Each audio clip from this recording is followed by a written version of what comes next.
क्या हो अगर पैसों को लेकर अपनी सोच को थोड़ा सा बदलकर हम अपनी पूरी फाइनेंशियल लाइफ को बदल सकें।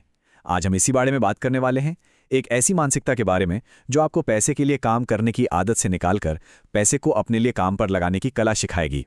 चलिए शुरू करते हैं। ये एक लाइन, बस यही एक लाइन इस पूरी सोच का दिल है। ये एक ऐसा आइडिया है जो दो बिल्कुल अलग दुनियाओं को दिखाता है। एक तरफ वो लोग हैं जो हर महीने सैलरी का इंतजार करते हैं, और दूसरी तरफ वो जिनका पैसा उनके लिए और पैसा कमाता है। आज हम इसी के बीच के फर्क को समझने वाले हैं। आज का हमारा ये सफर इन 5 हिस्सों में बटा होगा। इसे ऐसे समझिए जैसे हम एक मजबूत घर बना रहे हैं। सबसे पहले हम ये देखेंगे कि हमारी नींव अक्सर कमजोर क्यों होती है। फिर हम उस मजबूत नींव का ब्लूप्रिंट समझेंगे। उसके बाद उस नींव के लिए कंक्रीट कैसे तैयार करना है वो जानेंगे। फिर उस पर घर बनाएंगे और आखिर में हम सीखेंगे कि अपनी पहली कुछ ईंटें कैसे रखनी हैं। हम में से ज्यादातर लोग पैसों के बारे में अपने बड़ों से, अपने माता पिता से सीखते हैं, लेकिन सोचिए क्या होगा अगर उनकी अपनी फाइनेंशियल नींव ही थोड़ी कमजोर हो।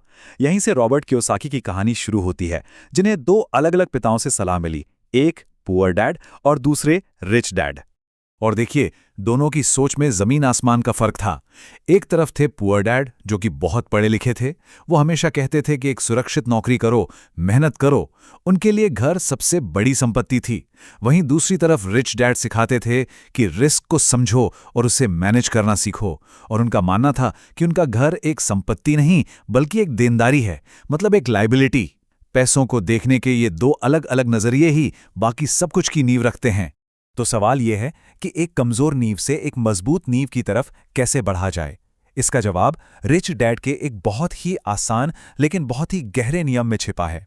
ये वो ब्लूप्रिंट है जिस पर दौलत की पूरी इमारत खड़ी होती है। दौलत का सारा राज बस इसी एक नियम में है, और इसकी सबसे बड़ी ताकत इसकी सादगी में ही है। असेट और लायबिलिटी का फर्क समझो और सिर्फ असेट्स खरीदो। अब ये सुनने में इतना आसान लगता है कि अक्सर लोग इसकी असली गहराई को समझ ही नहीं पाते। लेकिन सच कहूं तो यही वो नींव का पत्थर है जिस पर सब कुछ टिकता है। तो इसका असली मतलब क्या है? रिच डैड ने इसे इतना आसान बना दिया कि कोई भी समझ जाए। एसेट यानी संपत्ति वो चीज है जो आपकी जेब में पैसा डालती है, और लायबिलिटी यानी देनदारी वो है जो आपकी जेब से पैसा बाहर निकालती है। बस कॉम्प्लिकेटेड शब्दों पर मत जाइए, बस कैश फ्लो पर ध्यान दीजिए। पैसा जेब में आ रहा है या जा रहा है, यही वो चाबी है जो दौलत का दरवाजा खोलती है। चलिए इसे तस्वीरों से समझते हैं। ये एक गरीब इंसान का कैश फ्लो है। नौकरी से सैलरी आई और सीधे टैक्स, किराया, खाने पीने जैसे जरूरी खर्चों में चली गई। पैसा आया और चला गया। ये बस एक टेम्परेरी कैश फ्लो है। इससे कोई दौलत नहीं बन रही, कोई एसेट नहीं बन रहा, कोई फाइनेंशियल घर नहीं बन रहा। नींव बस मिट्टी की है। अब जरा मिडिल क्लास को देखते हैं। यहां सैलरी आती है और खर्चों के साथ साथ लायबिलिटीज में भी जाती है, जैसे कि घर का लोन, कार का लोन, क्रेडिट कार्ड का बिल। उन्हें लगता है कि वो एसेट्स बना रहे हैं, लेकिन असल में वो ऐसी देनदारियां खरीद रहे हैं जो उनकी जेब से लगातार पैसा निकालती रहती हैं।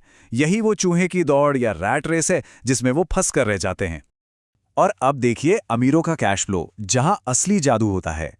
यहां एक एसेट का कॉलम है जो लगातार इनकम, मतलब पैसिव इनकम पैदा करता है। यह पैसा सिर्फ उनके खर्चों को ही नहीं उठाता, बल्कि जो भी बचता है वो वापस और ज्यादा एसेट्स खरीदने में लग जाता है। यह एक बहुत ही शक्तिशाली चक्र है, एक दौलत का इंजन जो खुद ब खुद चलता रहता है और उन्हें लगातार अमीर बनाता जाता है। तो ठीक है, हमने नींव का ब्लूप्रिंट तो देख लिया, लेकिन उस ब्लूप्रिंट्स पे नींव डालने के लिए कंक्रीट कहां से आएगा? वो कंक्रीट कोई बाहर की चीज नहीं है, बल्कि हमारे अंदर ही है। अब हम अपनी सबसे शक्तिशाली संपत्ति पे ध्यान देंगे, जिससे हमारी फाइनेंशियल नींव एकदम ठोस बनेगी। तो सबसे अहम बात यह है कि पैसा हमारी सबसे बड़ी संपत्ति नहीं है, हमारा दिमाग है। फाइनेंशियल एजुकेशन और अपने दिमाग को लगातार शार्प करते रहना पैसों से कई ज्यादा पावरफुल है। एक ट्रेन्ड दिमाग ही दौलत बना सकता है, ठीक वैसे ही जैसे एक मजबूत कंक्रीट ही एक मजबूत नींव बना सकता है। इस माइंडसेट को एक्टिवेट करने का एक बहुत आसान तरीका है अपने शब्दों को बदलना।